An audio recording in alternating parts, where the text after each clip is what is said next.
Private photo नवऱ्याला, संभाजीनगरात महिला doctor झाली ब्लॅकमेल, नराधमाने उकळले लाखो रुपये। इंस्टाग्रामवरून मैत्री करून एका डॉक्टर महिलेला ब्लॅकमेल करत तिच्यावर वारंवार अत्याचार। सोशल मीडियावरील मैत्री किती धोकादायक ठरू शकते हे पुन्हा एकदा छत्रपती संभाजीनगरमध्ये घडलेल्या एका संतापजनक घटनेतून समोर आलं आहे। इंस्टाग्रामवरून मैत्री करून एका डॉक्टर महिलेला ब्लॅकमेल करत तिच्यावर वारंवार अत्याचार करण्यात आलं आहे।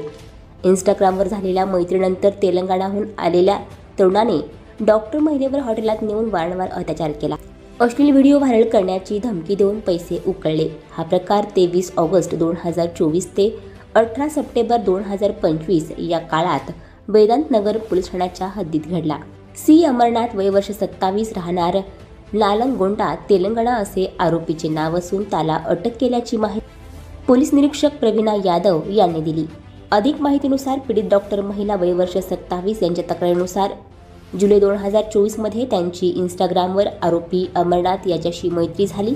त्याने पीडितेला बोलवून विश्वासात घेतले। तो चांगल्या घरचा शिकलेला असल्याचे तिला वाटले। 17 जुलै 2024 रोजी अमरनाथ थेट संभाजीनगरला पीडितेला भेटण्यासाठी आला।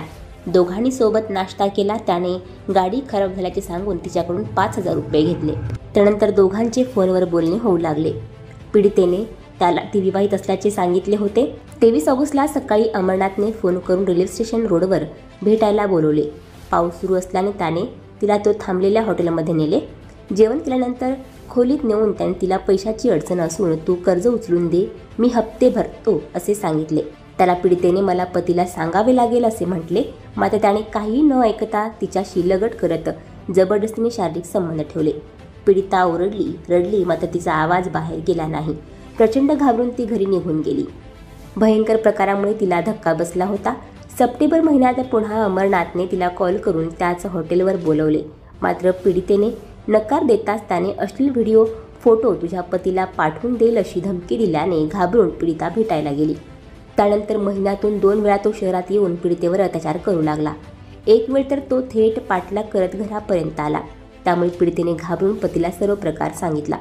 तो धमक्या देत असल्याने व त्रासाला कंटाळून अखेर वेदांतनगर पोलीस ठाणे गाठून महिलेने तक्रार दिली। त्यावरून 20 ऑक्टोबर रोजी गुन्हा दाखल करण्यात आला। अमरनाथने तिच्याकडून आतापर्यंत 3,98,601 रुपये घेतले असून त्यातील 1,45,000 परत केले आहेत। वेदांतनगर ठाण्याच्या निरीक्षक प्रवीणा यादव यांनी पथकाला तेलंगणाला पाठवले। घटनेचे गांभीर्य लक्षात घेऊन पोलिसांनी तातडीने तपास सुरू केला। पोलिसांनी तांत्रिक माहितीच्या आधारे तपास करत आरोपी सी अमरनाथ याला अटक केली। आरोपीला न्यायालयात हजर केलं असता न्यायालयाने त्याला पोलीस कोठडी सुनावली आहे। पोलीस सध्या या प्रकरणाची सखोल चौकशी करत आहेत। आमच्याकडे एक महिला आली होती।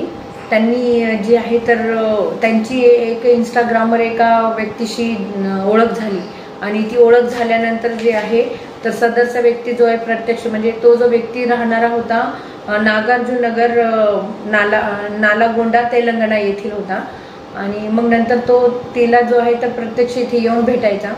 मग त्यांनी असं बाहेर वगैरे भेटीगाठी झाल्या 1-2 वेळेस आणि त्याच्यानंतर जे आहे तर काही वेळेस जो आहे तर हॉटेलमध्ये ते भेटले आणि त्या ठिकाणी त्या व्यक्तीने तिच्यासोबत जे आहे तर फोर्सफुली शारीरिक संबंध ठेवलं असं त्यांचं म्हणणं आहे। आणि त्यावरून जे आहे आपण गुन्हा दाखल करून घेतला आणि सदरची व्यक्ती जी आहे तर ती तेलंगणाहून इकडे येऊन त्या व्यक्तीला भेटायची आणि त्यावेळेस ज्यावेळेस असं संबंध झाला तर त्यावेळेस त्यांनी व्हिडिओ आणि फोटो वगैरे तिचे काढून ठेवलेले होते आणि त्याच्यानंतर सुद्धा जो आहे तर तो तिला मग धमकायचा की तुम्हाला काही पैसे वगैरे नाही दिले तर मग हे व्हिडिओ वगैरे व्हायरल करेल, तुझ्या पतीला सांगून देईल। आणि तिने जे आहे तर त्यांनी उसने पैसे तिला मागितले होते। तिच्या नावावर लोन उचलून ते पैसे तिने त्याला दिले होते। मग त्याने त्यातले अर्धे पैसे जे आहेत तर 1,45,000 रुपये तिला रिटर्न केले, परंतु त्यापैकी जे आहे आणखी 2-2.25 लाख रुपये त्याच्याकडे आणखी तिचे बाकी आहेत। आणि हे जे आहे तर ह्यांचे अशा पद्धतीचे जे संबंध आले तर त्यामुळे ती स्वतः पण घरच्यांना वगैरे सांगायला घाबरत होती, परंतु ह्या गोष्टीला आता ती खूप त्रस्त झाली आणि त्रस्त होऊन तिने तिच्या हजबंडला सांगितले आणि हजबंडला सांगितल्यामुळे त्यांनी जे आहे आमच्याकडे येऊन तक्रार दिली आणि त्या पद्धतीने आपण जे आहे पोलीस स्टेशन वेदांतनगर या ठिकाणी CR नंबर 189 कलम 64(1), 64(2), 351(2) BNS प्रमाणे जो आहे गुन्हा दाखल करून घेतलेला आहे। आणि सदर आरोपीचा जो आहे की 2-4 दिवसापासून आम्ही शोध घेत होतो. तो तेलंगणा येथील असल्यामुळे तिकडे टीम वगैरे पाठवून थोडंसं लवकर तो भेटला नाही, तर त्याच्यामुळे जे आहे आम्ही क्लुप्ती करून त्यालाच महाराष्ट्रात बोलवून घेतलं आणि मग तो देवगाव, आसेगाव, दौलताबाद या ठिकाणी 1-2 दिवस फिरला आणि नंतर जे आहे तर काल आम्ही त्याला अटक केलेली आहे आणि आज रोजी जे आहे तर PCR साठी हजर करीत आहोत.